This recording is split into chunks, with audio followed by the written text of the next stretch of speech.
Okay, so one thing I have to talk about is the Killing Floor 2 beta, which actually came out a little while ago. There was something that the developers had on their Twitter. You had to actually answer some questions correctly, and it was some trivia questions. I would assume it had something to do with the original Killing Floor game, but from what I'm gathering from what I'm hearing right now, there was also another way to actually get into the beta.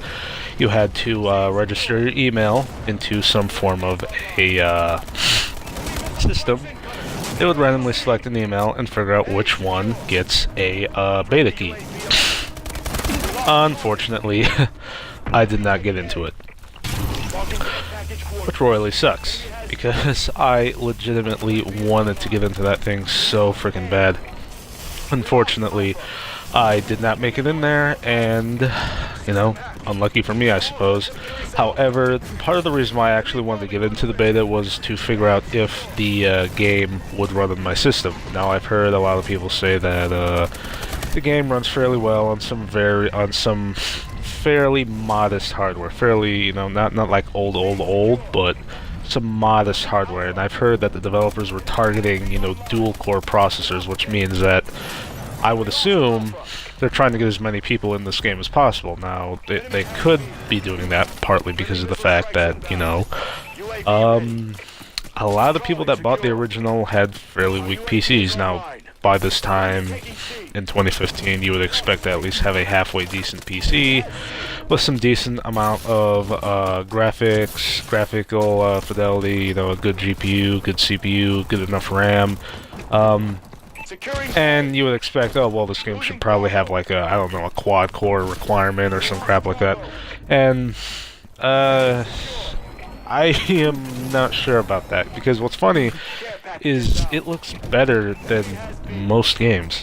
It really does. I've actually seen gameplay of this thing, and it looks far better than most games I've seen. Actually, it looks 1,000 times better than most games I've seen.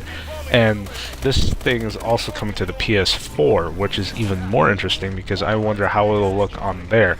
Now, I think it will be coming to PC first, and then it'll make its debut to the console, the PS4, later on. Now, I think what they're going to do is they're going to finish up the alpha on PC and then launch it on the PS4, unless they want to launch it the same way they did with H1Z1, which wasn't that great, but still, launch it that way and update it as the game's life goes on, Pretty much finished development, Unfortunately, I don't know much about the PS4 version. That's only speculation I'm giving right now, and everything that I'm telling you is based on the PC version. But the PS4 version is a real thing, so just letting you guys know about that. But yeah, back to the graphics. The graphics, they actually look fairly next gen. It actually looks pretty nice. Of course, it's gonna look nice on ultra settings. Yet again, like I said, I want to know if it'll run on my system. That's why I went for the excuse me. That's why I went for the beta. Unfortunately, I could not get into the beta, and part of the reason being, well, dumb luck. Well, tough luck, actually. Sucks to be you. I don't know what the saying is, but apparently, I did not get into it. What's kind of funny is I actually managed to get into the other betas, like the Evolve and the Titanfall beta, but this is the one beta that I really wanted to be in, but I couldn't be in. Oh, boy. But anyway, see you guys later.